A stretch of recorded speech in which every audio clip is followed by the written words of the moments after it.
Hey guys, this is Ganesh. Today let's discuss how to convert a pushdown automata to context-free grammar and a context-free grammar to pushdown automata. Now, let's see the conversion of pushdown automata to context free grammar. When we talked about closure properties of regular languages, it was useful to be able to jump between regular expressions and DFA representations. Similarly, context free grammars and pushdown automatas are both useful to deal with the properties of context free languages.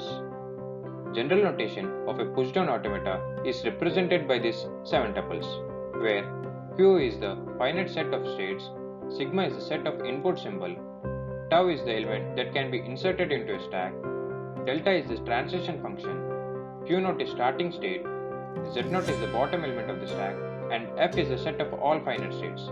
Now we are going to convert these 7 tuples into 4 tuples, where V is the set of variables, T is terminal, P is production that is ruled, and S is the starting symbol.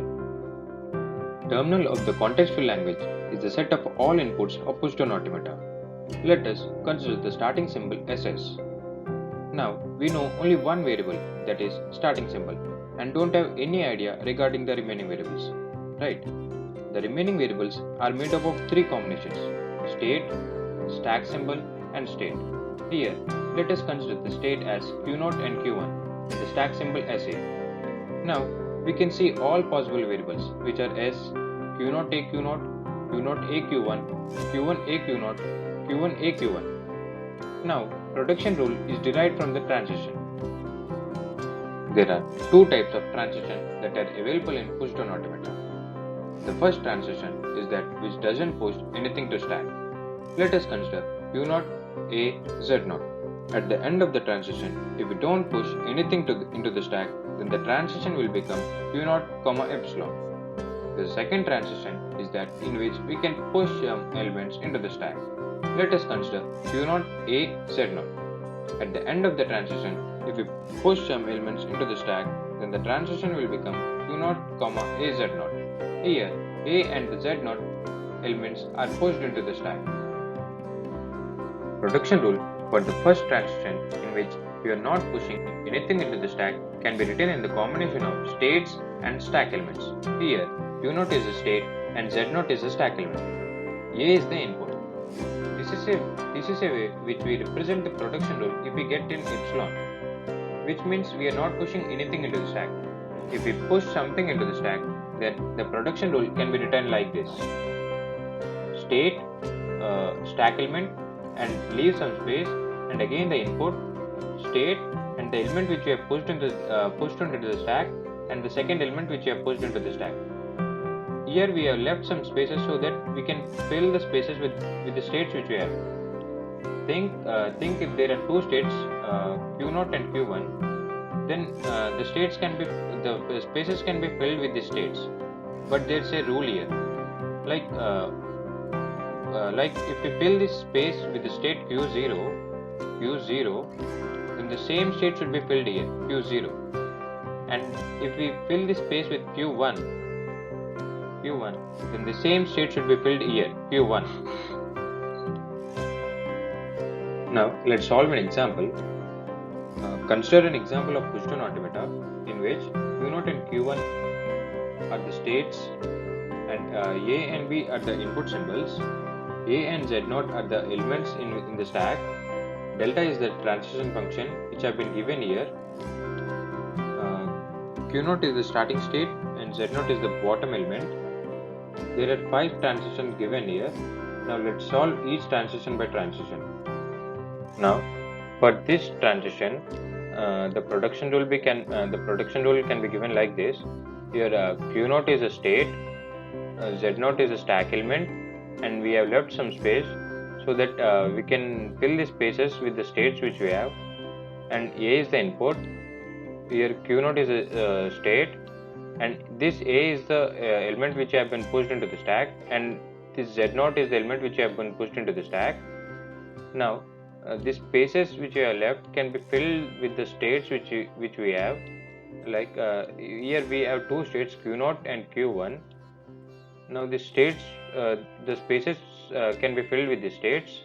There are 4 possibilities: filling all the spaces with Q0, filling all the spaces with q0 and filling these both spaces with q0 and this space with q1. But remember one thing, whatever state we fill here, same state should be filled here, and whatever state which we fill here, the same state should be filled here. And the other possibility is filling this both states with q1 and this states with q0, and the last possibility is filling all the spaces with q1, q1, q1, q1 and q1. Now for this transition, as we can see clearly, both are the same elements which have been pushed into the stack, and the production rule can be given like this. Here q0 is a state and a0 is the stack element, sorry a, and this a is the input, and q0 is the state, and this both are the elements which have been pushed into the stack. Now we can fill the spaces with the states which we have q0 and q1. So we have four possibilities. The first possibility is that filling all the spaces with q0, and the second possibility is filling these both states with q0 and this both with q1, and the third possibility is with filling these states with q1 and this both with q0, and the last possibility is filling all the states with q1.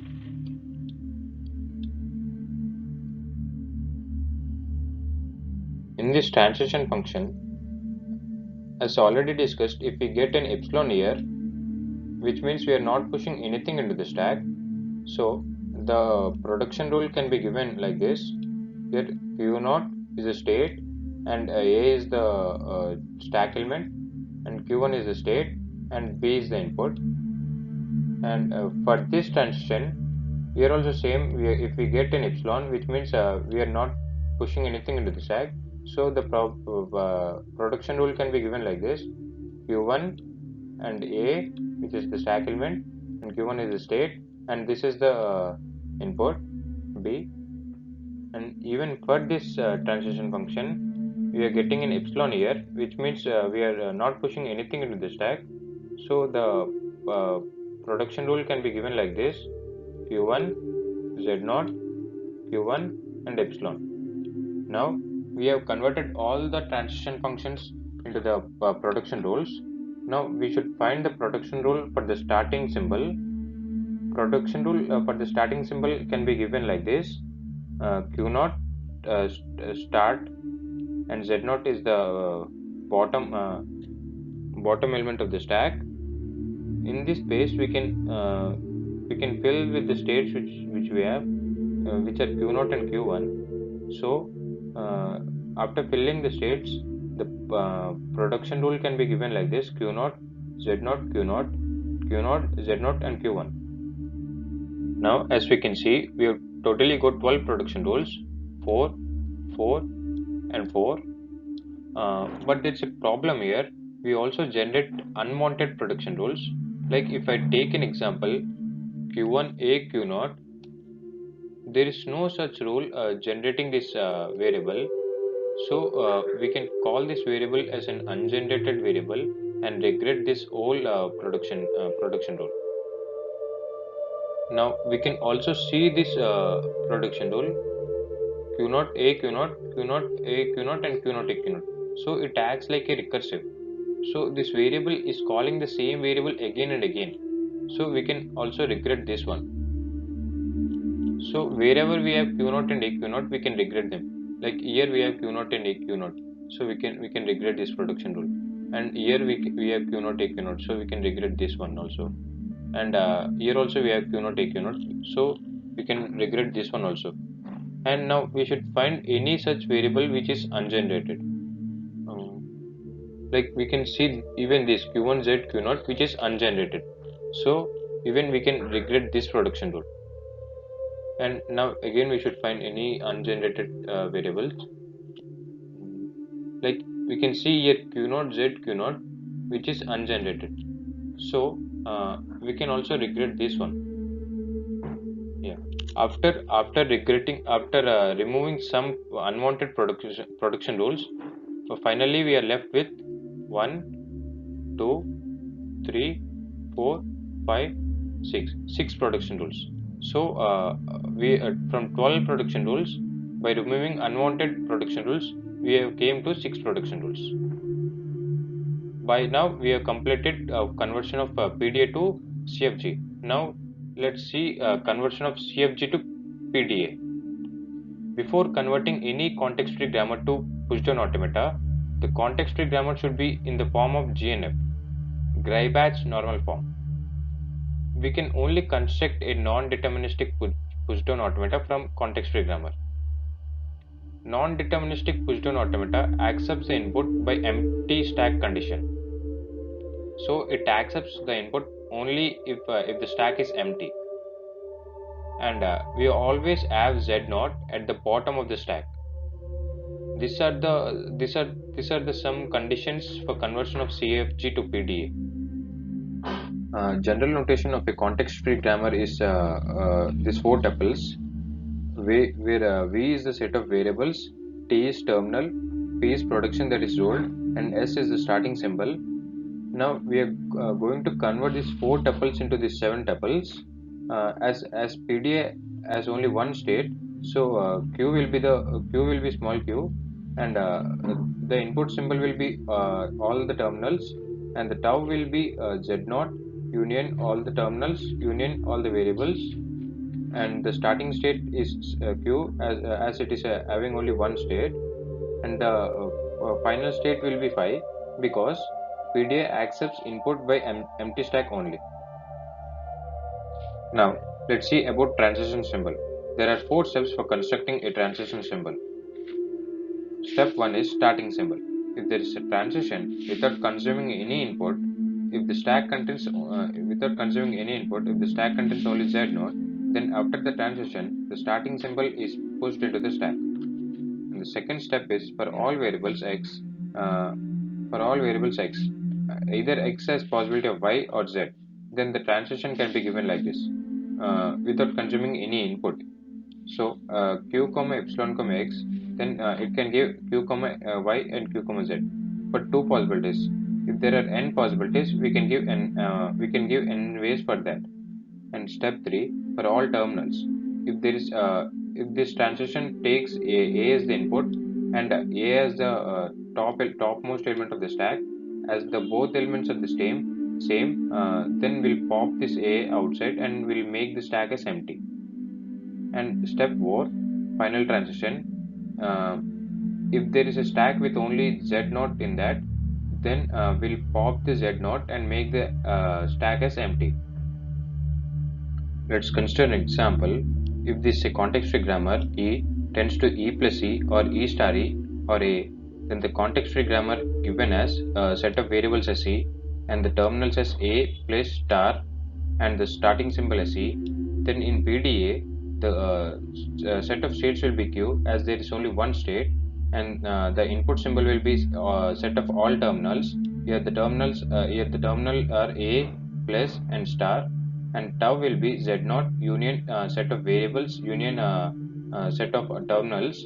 Here variables as E and a set of terminals as A plus star, and here Q0 is Q, starting state is Q as there is only one state, and Z0 equal to Z0 bottom element of the stack, and final state is equal to phi as already discussed. PDA accepts input by empty stack only, so there will be no final state and final state will be phi. Now let's see transition symbol. As already discussed, there are 4 steps for constructing transition symbol. Step 1 starting symbol. If the transition doesn't consume any input and has only Z0 in the stack, then we'll push the starting symbol into the stack.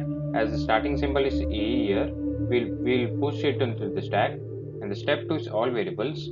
As the grammar has different possibilities as E plus E and E star E and A, so we have created 3 different transition functions for all of them. And step 3 is for terminals. If the transition function takes A as input and A as the top element in the stack, as the both elements are the same, then we'll pop this element and make the stack as empty. In all the three cases, we'll pop them out and make the stack as empty. And step 4, final transition.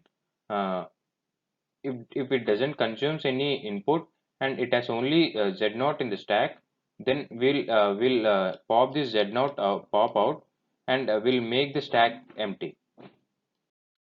To test our output, we can use some string in the language. At the end of the transition, if the stack is empty, then we can clearly say that the output is correct. Otherwise, if the stack is not empty, then we can say the output is incorrect. Till now, we have converted pushdown automata to context-free grammar and context-free grammar to pushdown automata. By this, we can clearly say that both pushdown automata and context-free grammar are equivalent in power. Thanks for watching.